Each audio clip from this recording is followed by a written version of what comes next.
All right. Good afternoon, everyone. Like Sam said, I'm Carmela McCrary, and I work for the Taxpayer Advocate Service. Just before I get started, has anybody heard of the Taxpayer Advocate Service? Just raise your hand if you heard of us. Oh, this is beautiful. You're gonna learn something today, all right? All right. So I come under the umbrella of the Department of Treasury. I have 15 years as a federal employee. 10 of those years is with your favorite organization, the Internal Revenue Service. Thank you. I was like, I got to get some claps with that. So I worked 10 years with the Internal Revenue Service, and then I went to Taxpayer Advocate Service. I've been there for 5 years. Taxpayer Advocate Services is an organization that is within the IRS. We are a separate and independent organization that Congress has mandated that the National Taxpayer Advocate, the person who's at the top of the organization, reviews and talks with taxpayers and help taxpayers resolve issues that taxpayers are having with the IRS. If they're having any kind of issues, the Taxpayer Advocate Service is the people you need to call. In addition to that, what Taxpayer Advocate Service does, they look at the processes, the procedures that the IRS is doing. How is this hindering the taxpayers? And what can we do? Is there any rules or regulations or anything that we can submit to Congress so that things can change so that the taxpayers are not hindered? So with that being said, I just want to ask you guys a question. If you know of someone that has been audited by the IRS, please raise your hand. Okay, keep them up. If that audit went pretty good and they were happy about the audit, keep your hand up. Okay, that's not so good. Again, Taxpayer Advocate Service is known by TAS, T-A-S. You guys put it in your memory breaks. And also, I want you to share it with family, friends, your church, and whoever. Because this organization is very important. Just to give you another little tidbit about myself, when I started out at the IRS, I started out as a revenue agent. I remember working at my very first boss. I was sitting there going over the case thinking, what did I do? Why am I at this place? I don't know what I'm doing. I know accounting, but is this accounting? I don't think it's accounting. My boss, he must have sensed my stress. He came and sat down at my cubicle and said, how's it going, Camille? Yeah, it's going pretty good. I researched this and researched that and blah, blah, blah. I'm just trying to figure out what to do. He was like, oh, that's good. We pay you to make the decisions. And I was thinking, I don't know what decision to make. I've just been here for like a month and a half. I know accounting, but not IRS.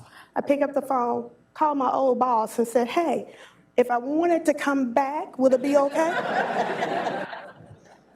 Just make sure I left on good terms, and I did that for real. Needless to say, 15 years later, I'm still there. I survived, but I told somebody, this is my personal experience, the IRS and Taxpayer Advocate Service, I'm not representing them, I'm representing my experience. But I told somebody, I was like, wow, going through training with the IRS, for me, felt like I was going and pledging, trying to get in that organization. It was like, okay, you go to the first phase, you go to the second phase, you go to the third phase. I was like, I got my eye. I'm gonna move on, I'm gonna get the R for the R. I'm gonna have a jacket. So it was very difficult. But in my heart, the reason I'm talking about this, because we were talking about a bold stage, bold management, all the bold things. And for me, when that manager told me that, he was being bold. And I didn't realize I was being developed to become a bold bold leader. He taught me a lot of things. It taught me a lot of things because when I first got out of school, out of Alabama A&M, HBCU graduate, yay, go Bulldog, okay. I was very, very shy. And I was like, I'm gonna be an accountant. I'm gonna be in my cubicle. Nobody's gonna bother me. I'm never gonna have to say anything. Bam, Sam sent me an email talking about, Carmela, congratulations. I'm like, what? You wasn't supposed to pick me. I just put it out there. I'm like, oh, they got too many other good people to pick me. But he did. Thank you, Sam. Okay. So anyway, my development into the person you see now, bold, has been a journey. It has been difficult. It has been scary. Being a revenue agent, and as the IRS, I would go into the room and all these people with really expensive suits, cufflinks and nice stuff. Lawyers would sit down at the table. Here is this little IRS agent thinking, what did I do? They are gonna outsmart me, but what I was able to do was communicate. And to be honest, well, I don't know that information right now. You give me what you have, I'll look it up, and I'll get back with you. Now, if you say this is the way it should be, I need to explain it to my boss so he can understand it. If he doesn't understand it and he says no, we're going to another area where you may have to appeal it. Because you know the IRS, we got exam, we got collection, you got appeals, you got tax card, you got offering compromise. Which means that if you can't pay $10,000 because you have medical bills, but you can pay $2,000, we have that. There's all kinds of things that's going on in the IRS that can benefit taxpayers that you have no idea. And that a lot of times people are paying other people to do that, but there's an agency that can help you. Do you know about Taxpayer Advocate Service, TAS?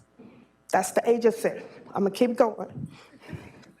It is a wonderful agency, and being bold has been wonderful. As a revenue agent manager, I had 13 agents. Some of them were new, some of them with experience. So I looked at people individually because we had a mass hiring. We had money to hire, and then we had nothing. Nothing. No money, no to hire, no money to do this, no money. Nobody was hiring, there was no movement. So people can get down because they don't see their career going anywhere. And my question to myself, how do I be bold and engage my employees? What do I need to do for, number one, make sure I keep my eyes on the focus and the goal of the organization? Number two, how do I succeed with people who are somewhat down? You know, not feeling good. Well, you know, I'm just here, there's no hiring, there's nothing gonna happen, there's nowhere to go. Well, because I had a manager, and I told her about this. She was a character, she was funny. Not always when she was laughing at me, but, because she did that. She said, I said, well, you know, people are kind of down because they don't have anywhere to go. There's no hiring, there's nothing. We don't have any money. And she was like, Carmela, are you complaining? Well, I'm just saying, I'm just telling you what my people are saying. I'm talking about my people. I like my people. I want to protect my people. Well, what you gonna do? When you figure out what you're gonna do, let me know. And I was like, no, she didn't. No advice. What kind of boss is she? Excellent boss. Because I was like, okay, you just open the box. I'm finna do what I do and make sure my people get what they do. Being bold, what did I do? I went ahead. I made sure we had career development. I brought different people of the organization into my organization, invited them. I even had barbecue brought in one time. Come on in, we got barbecue, we got career development barbecue. What you do? Oh, you for your, oh, okay. What you do? You do senior census, you do this, you do. I need you all in here because my people need to know If an opening come up in your organization, what are you looking for? So that's what I did. I used that same type of engagement and bold management for the 35-day shutdown. 35 days, no paycheck, anxiety. Taxpayer Advocate Service helps everybody. We don't care if you collection, liens, an exam that's taken way too long, or you're somewhere where you're getting a notice and say, hey, you owe this much. You don't think you do. Okay, well, you get another notice and say, there's a lien. That's a problem. Not only a lien on your house, maybe a lien on your bank account. Can't do that, you got a mortgage due. We handle those cases. Taxpayer Advocate Service handles those cases. Now, with everything going on, the biggest tax change in 30 years happened during that time. We had cases already for the 2017 tax filing. Things happened. We had a lot of cases. People are retiring like mad. Because you've seen the federal employee viewpoints. You got 60% of the people ready to retire in the next 5 years, and then you got us, me, 15 years. There's a big gap. And people are retiring during the shutdown. They're leaving, they're like, bye, y'all, I don't know. Bless y'all heart, y'all just take, whatever. So anxiety. So when I came back, I said, our people cannot work these amount of cases without us being there for them. So it wasn't, I'm sorry, I get to you later. It wasn't, what it wasn't going to be as, you just get back into the norm doing what you do. It couldn't, not after 35 days. Because we had cases that were coming in still, people having problems with the IRS. They received notices. Even though it's shut down, automatic notices are going out. Things are going out. There's liens, there's stuff going, and we had a massive influx of cases. And the anxiety that I had, and I knew that probably my people were having, I could not do business as usual. And so I was like, okay, what do we need to do?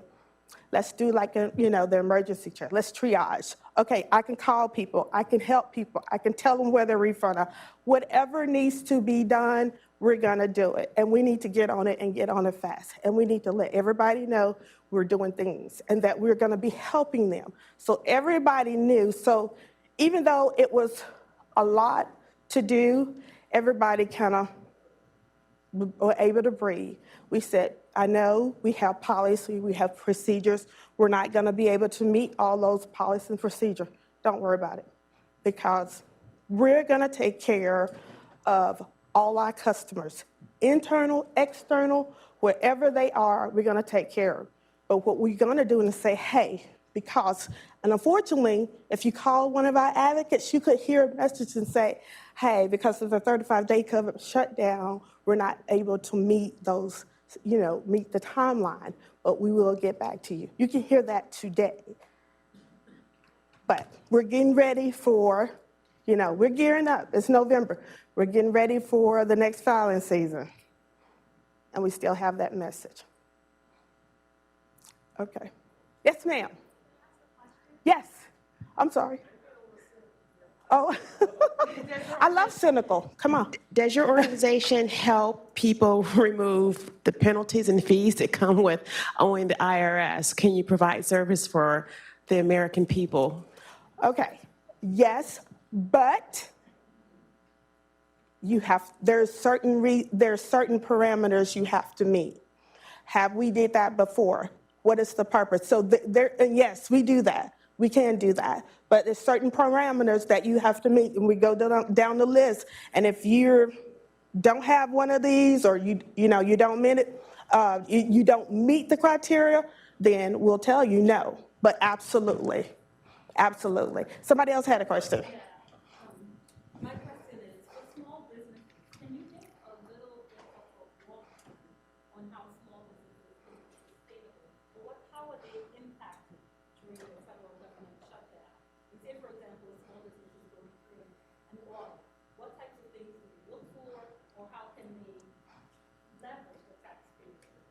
Well, it's very easy. Actually, you can go on Google. Say, for instance, you have a farm, and you can Google audit procedures for a farm. It comes up. It's no secret. You can, and it'll show you what we're looking for, how we're going to look at income, what else we're going to look at. It'll tell you the exact same information we have.